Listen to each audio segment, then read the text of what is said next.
Hello and welcome back to another episode of Beyond the To-Do List. I'm your host, Eric Fisher, and this is the show where we talk to the people behind the productivity. This week I'm bringing somebody to you. It's Ian Cron, and we're going to talk about the Enneagram. And for those of you that don't know what that is, or even if you have heard of it, you will, 1, learn more about what it is, 2, discover how you can use the Enneagram to increase your self-awareness of your underlying motivations, and then in turn, how having that deeper self-awareness of your personality type and style and your motivations will help you to stop fighting against yourself and start working with yourself to accomplish not only more, but better work. Before we get to that conversation, I want to say thank you to FormStack for supporting this episode of Beyond the To-Do List. FormStack is an amazing way to get past what can be one of the biggest headaches out there. Gathering information from your customers, your clients, or vendors, or especially even employees. It can take forever for a development team to create this online form you need, or you're using paper forms, which slows the process down even more. If you want to make changes to it, that can be another hassle. Not only that, but getting the information back in a timely way can just feel like a time suck.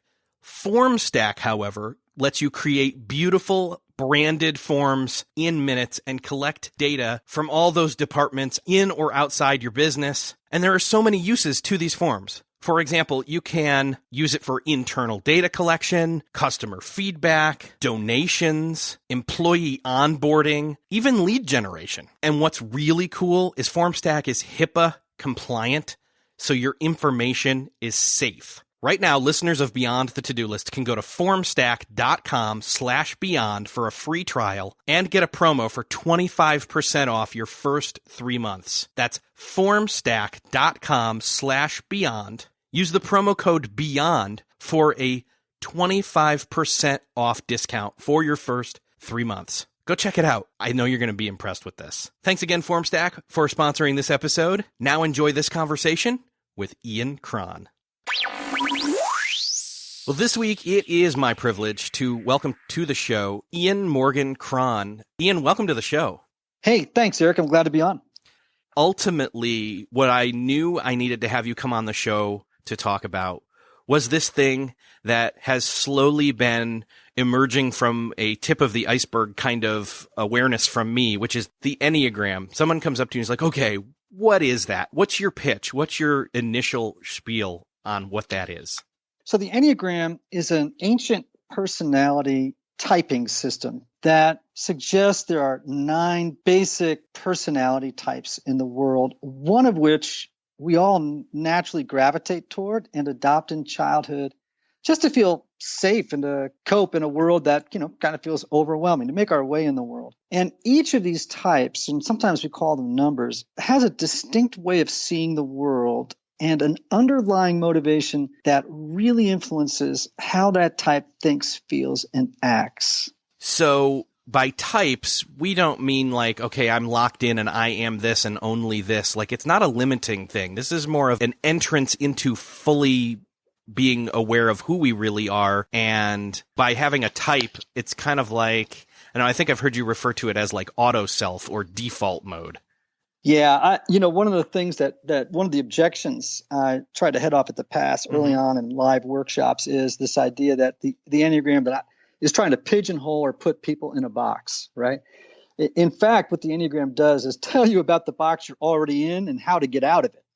That's a great way to put it. Yeah, so I think that, and I like the word when you're just talking about awareness.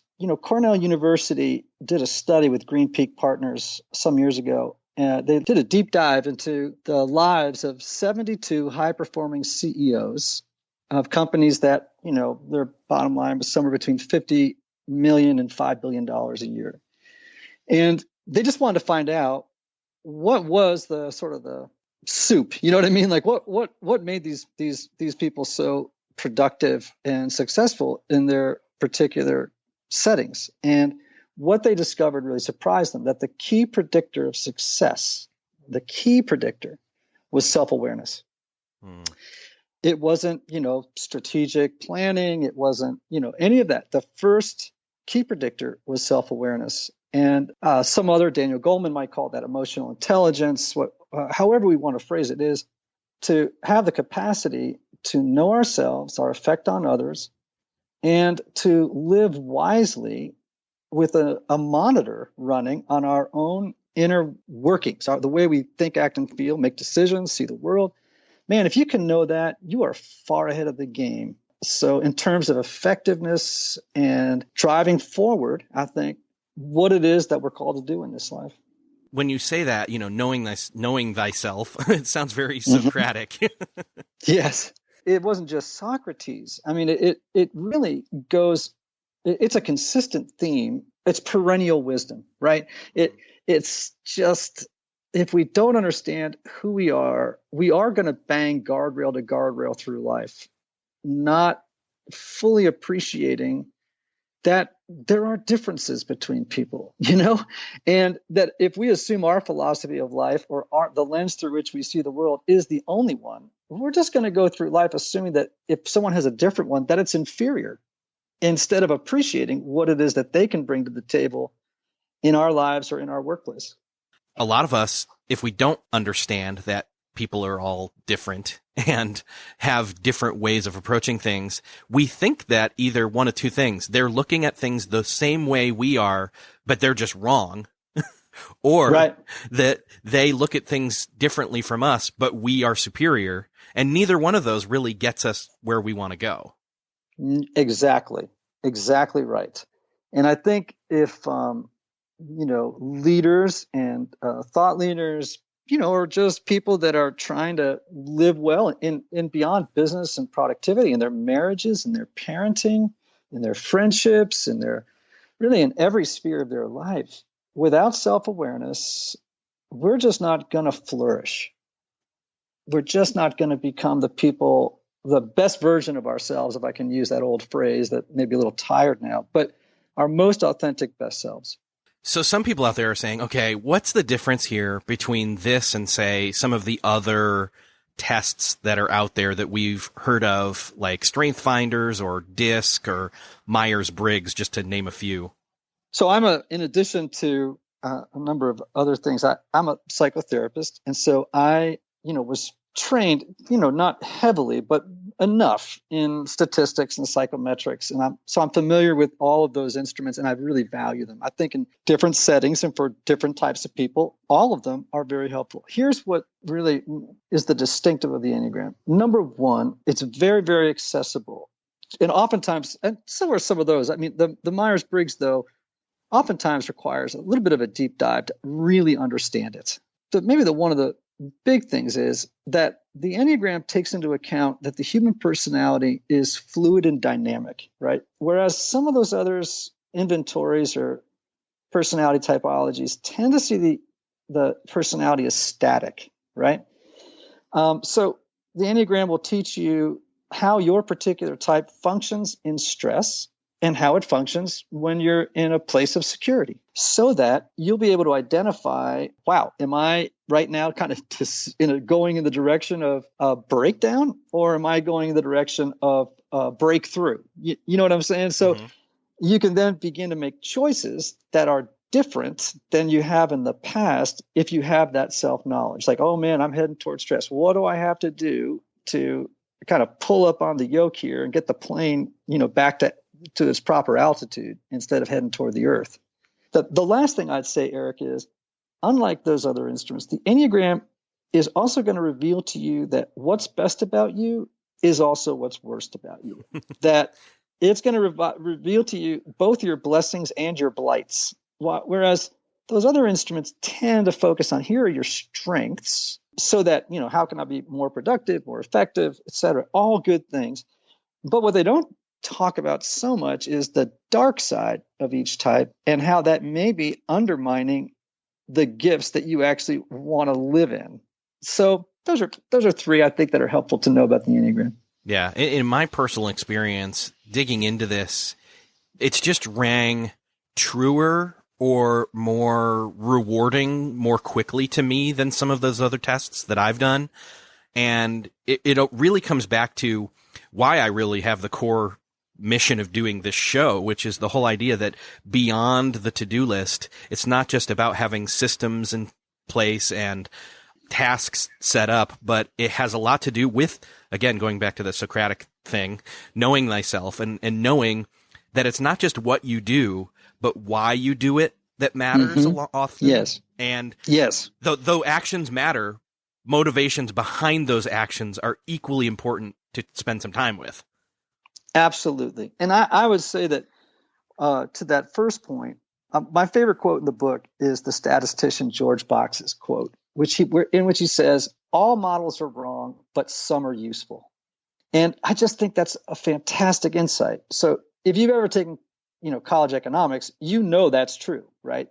That all the different economic models are, essentially wrong. You go in the business world, you learn, okay, that in the academic world, interesting. In real life, but Yes. but you got to start somewhere, right? So the model is useful, even though it's not completely accurate. Like a Hagstrom map, remember those? It's like not completely accurate, but they got you there. You know what I mean? Yeah.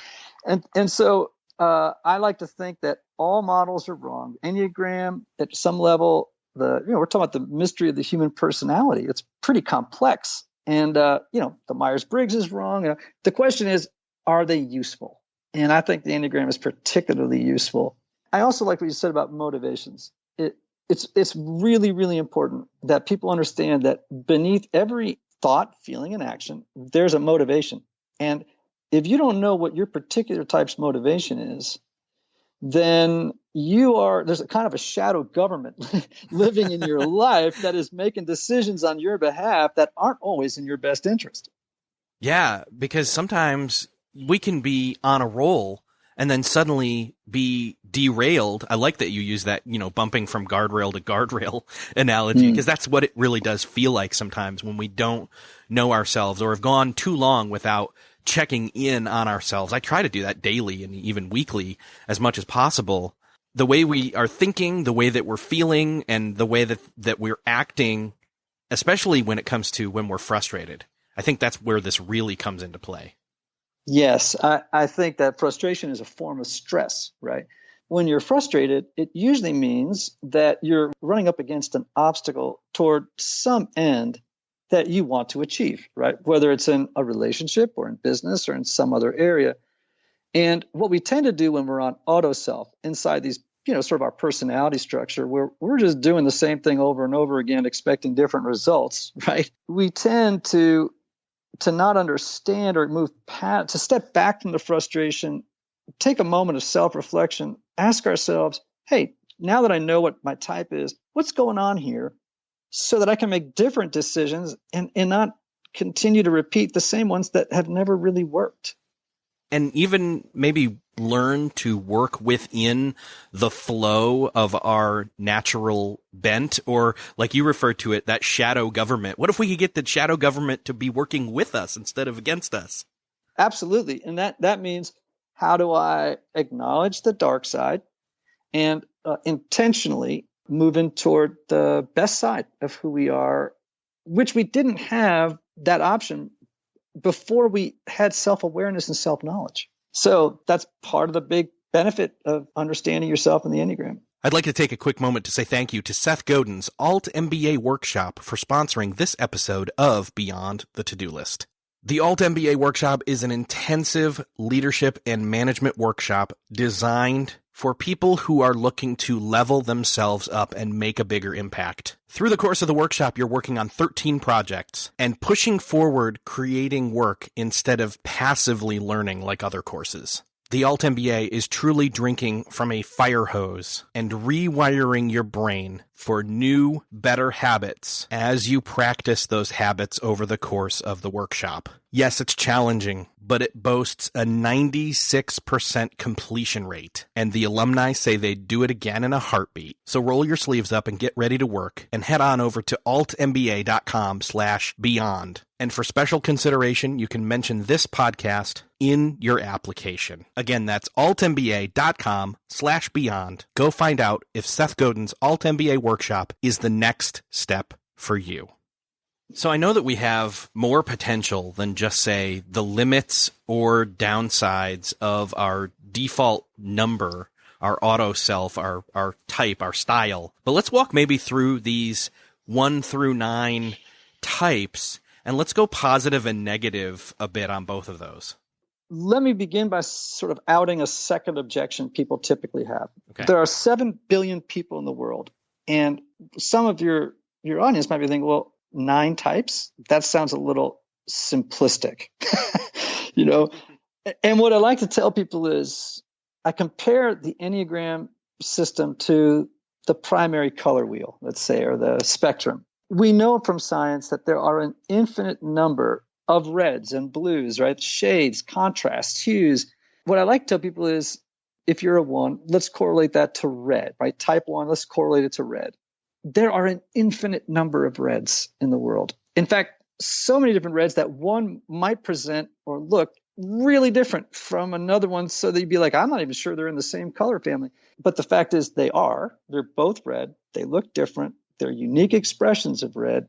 And so, in every single type, there are an infinite number of expressions, but they all have some variant of the same underlying motivation. So that hopefully removes people's objection that, oh, come on, 9 types, that sounds a little silly. Yeah, and that makes me think of the box thing you said earlier, where it's not that we're putting you in a box, we're figuring out what box you're in and then getting you out of it.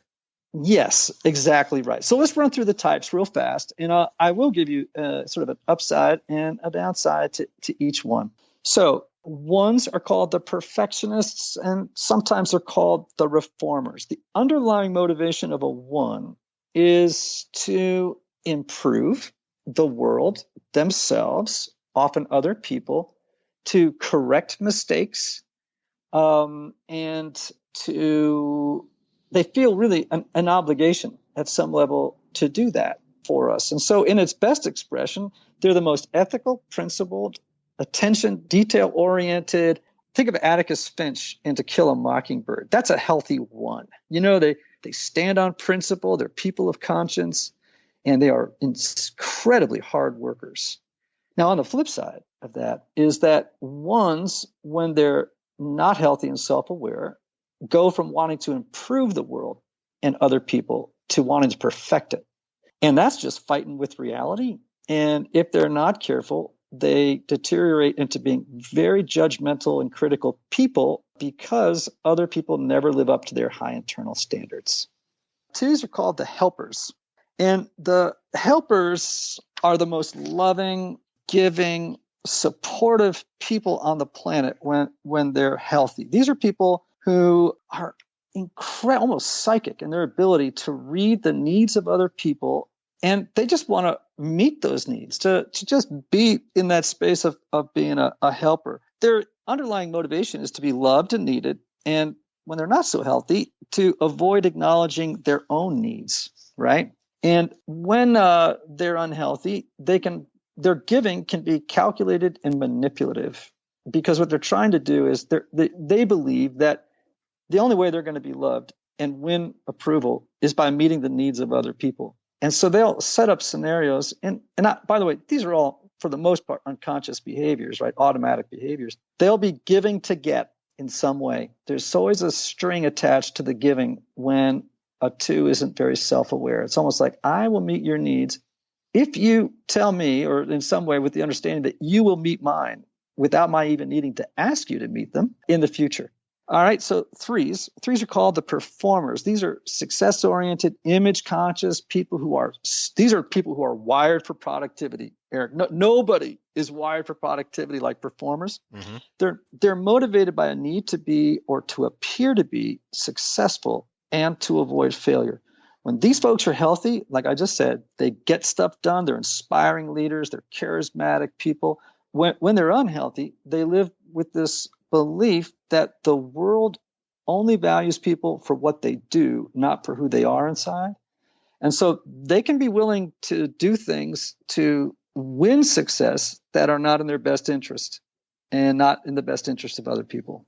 4s are called the romantics. I happen to be a 4. These people are really the high creatives. They're sensitive. They're highly attuned to beauty and aesthetics and very responsive to them. They're motivated by a need to be understood, to experience their feelings, and I think also to be special and unique. When these folks are healthy, they are the people who bring color to life. These are people who are highly creative in a work setting. They bring very original and unique contributions to the workplace.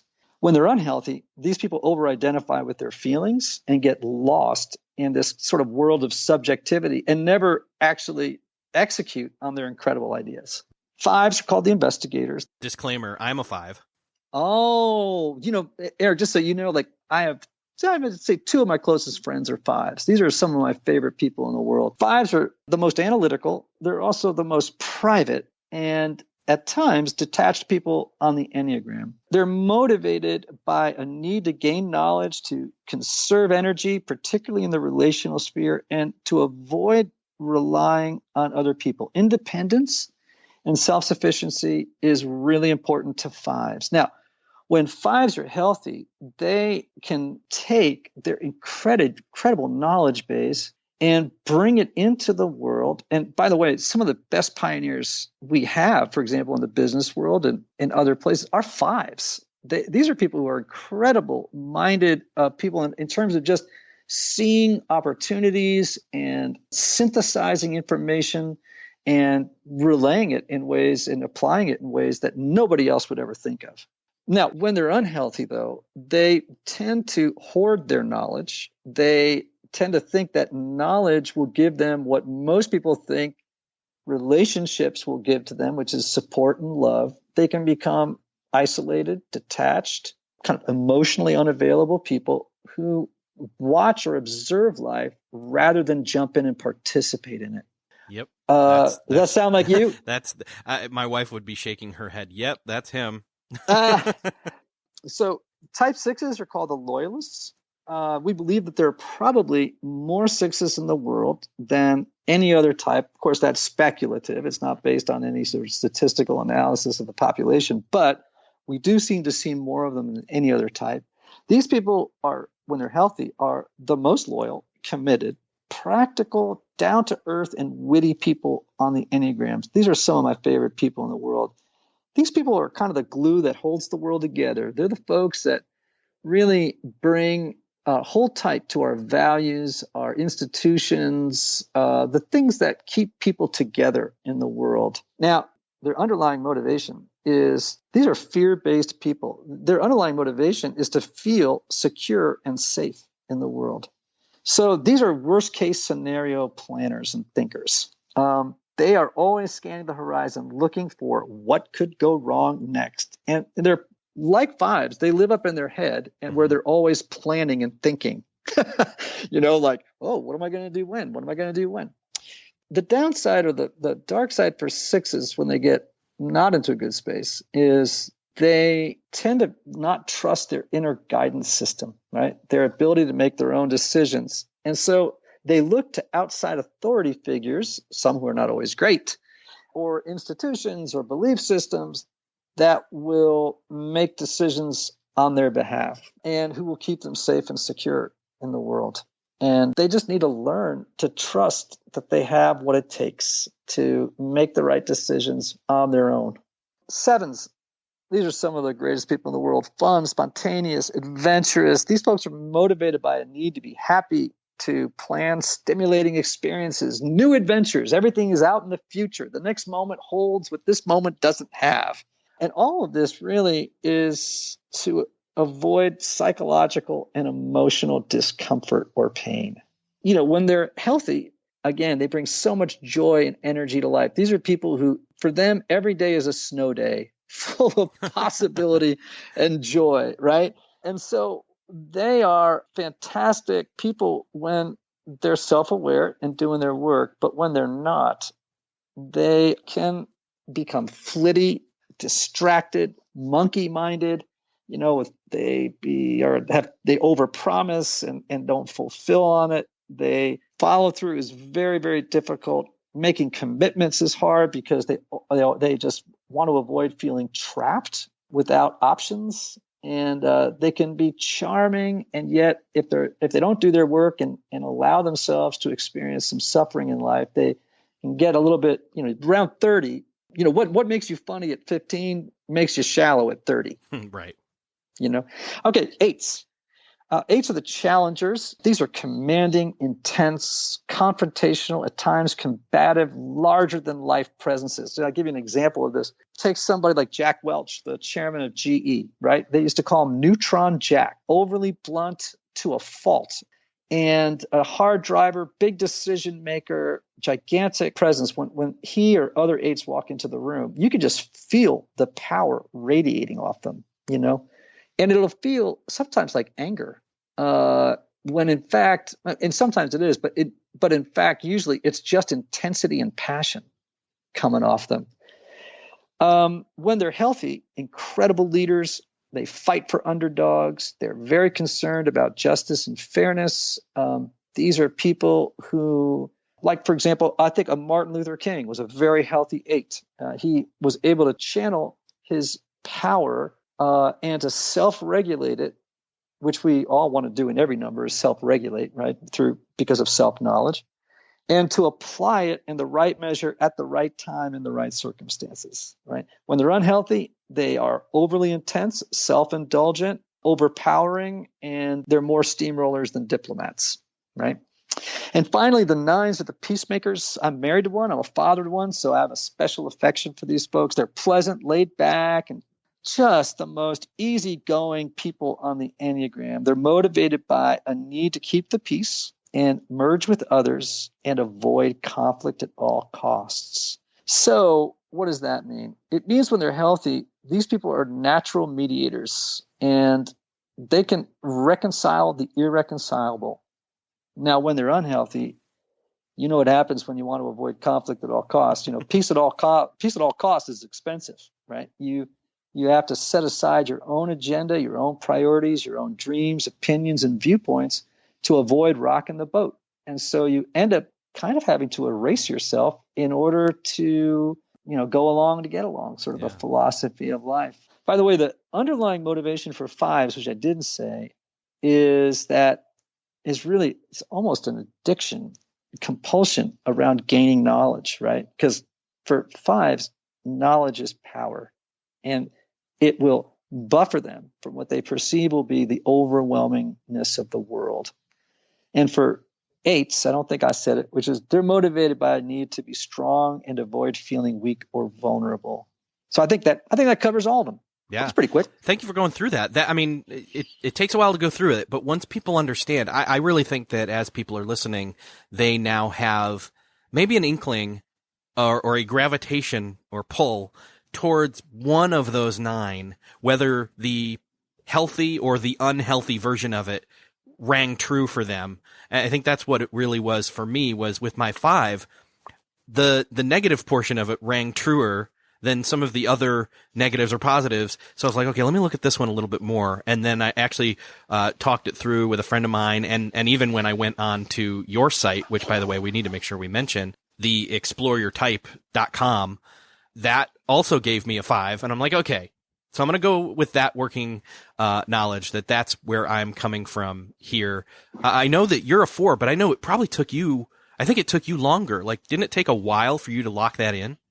Yes. And that's the other, a couple of things there. One is the Enneagram, the best way to learn it is through reading about it and workshops.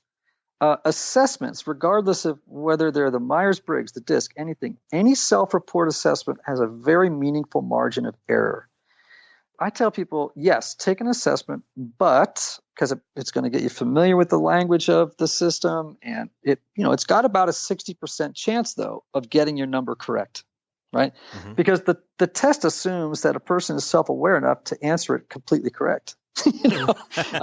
And frankly, that's just not the case, right? Secondly, a self-report assessment can't always really get at the underlying motivation. It's just dealing with traits, which are helpful, but not determinative. So I would say take it, but hold the results lightly, and then read a book and try and get to a workshop. That's the best way to do it. Yeah. And also, going back to your primary colors analogy, I kind of think of it as percentages almost, where we all have a percentage of every single number. Yes. But this is really finding out which one is the dominant percentage, the default percentage, the one the one that if we were looking at a pie chart of ourselves was the biggest piece of pie. That's exactly right. And that's why traits or characteristics is where people tend to want to figure out their number. The problem is you're going to identify with traits and characteristics inside of every single number. So people often say, I don't know, I'm every number. And I'm like, okay, are you looking at traits or are you looking at the underlying motivation that drives the trait? It's the underlying motivation that determines your type. Which one do you most identify with? Now, you're not going to identify with 100% of any type. If you look for the preponderance of evidence, right? Look for, that pretty much captures me more than any of the other types. Sounds like where I go automatically versus even though, I have access to the behaviors and the traits of all the other numbers, man, this one really sounds like where I go most of the time. And that was why I think since the Enneagram really is a tool for self-discovery, and self-discovery can often be pretty daunting because it's this lifting up the rock and looking to see what's underneath. And that's where the dark stuff is. That's why the negative or the unhealthy portion of the 5 was what really, for me at least, helped me identify which number I was. Exactly. And so I do tell people, for example, at live workshops, you move up and down from unhealthy to healthy and back again throughout the course of a day. You know what I mean? Like, it's just depending on what's happening, how much stress you're under, etc. Right? So I think we tend to, describe types on the unhealthy to kind of low average space because I think people tend to identify their type more by what they get wrong than by what they get right. We all know where we get stuck. Yes, that's it. Yes. I think we kind of do a service to people, even though it's a little painful at times. We feel a little pinched when we hear our type, but I think that's kind of what helps you get there faster. I think that's also for people who then start to get immersed into knowledge about the Enneagram, where it gets to be used maybe as a weapon towards others instead of a tool. Mm-hmm. Boy, and that's a great insight. I tell people when I do corporate work, or let's say, oftentimes I speak, in corporations, or I speak in nonprofits or churches or synagogues, wherever. I just tell people in communities of any kind, the Enneagram, the knowledge you gain from it should only be used to encourage people, never used to dismiss or to label or categorize or, like sometimes people say, oh, you're being such a 6. And then storm out of the room. That is weaponizing knowledge and using it against people versus helping them to grow into their best selves because their path, right? Their transformational path. And so I think that's a great point. Let's use it for the good, not for our own purposes that are not always, great. One of the other things that has, for me personally, been very helpful is this idea that when we're creating, when we're producing productivity, or as we're creating when it comes to artistry, that we draw from this well within ourselves to create out of the questions or discussions or struggles that we're having internally. And having this tool to help us work through that makes us a better artist or a more productive person.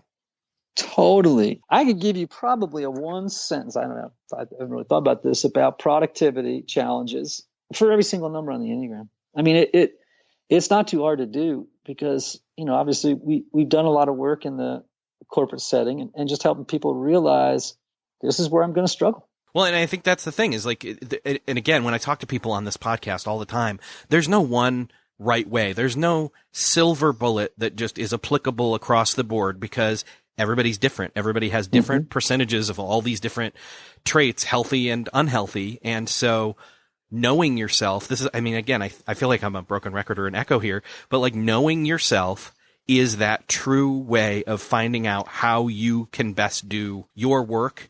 But not only that, have the best relationships and the best life possible.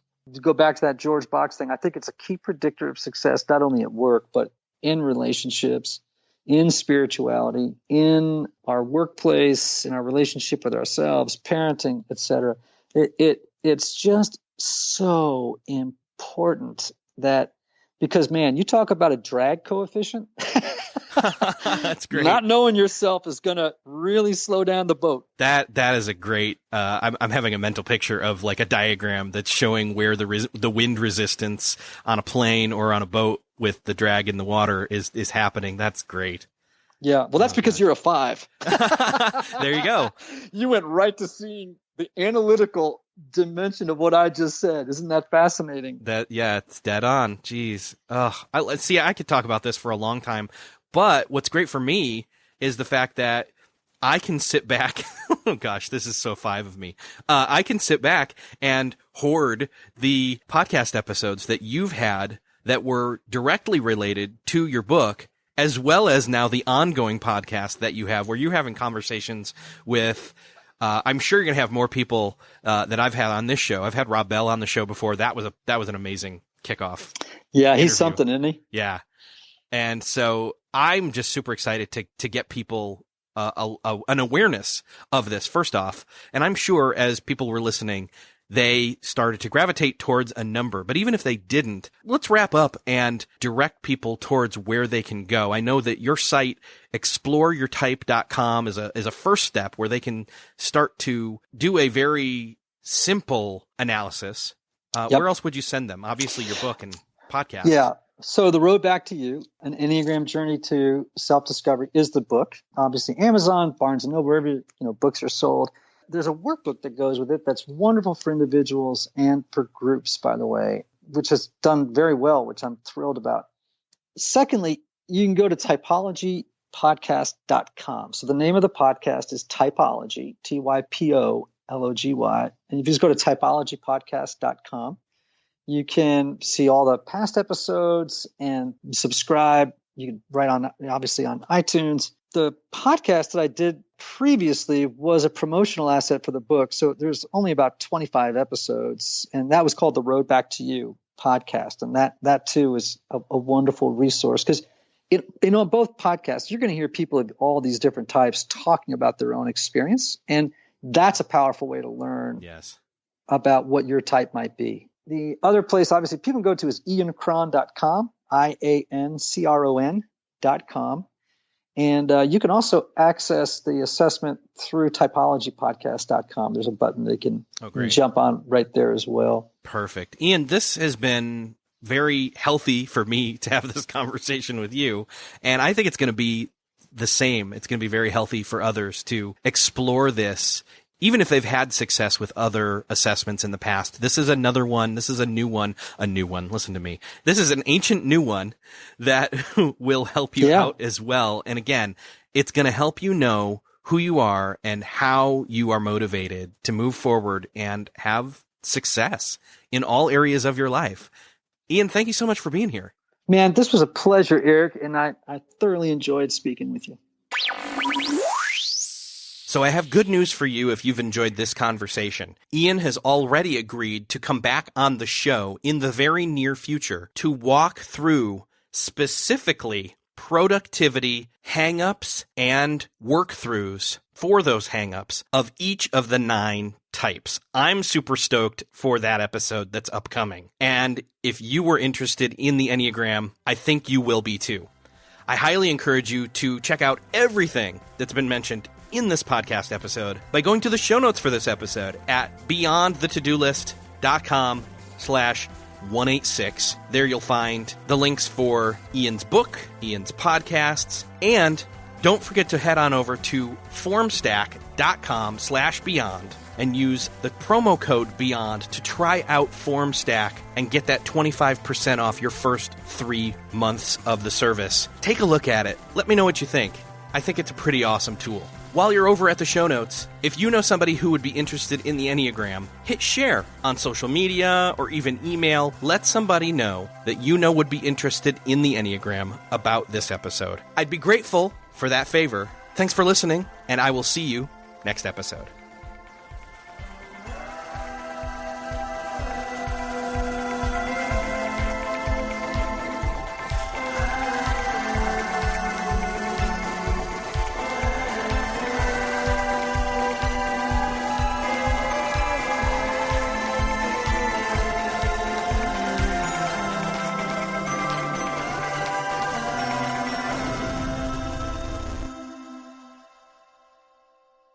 Beyond the To-Do List is a proud member of the Noodle Mix Network. Find more of our award-winning and award-nominated podcasts to make you think, laugh, and succeed at noodle.mx.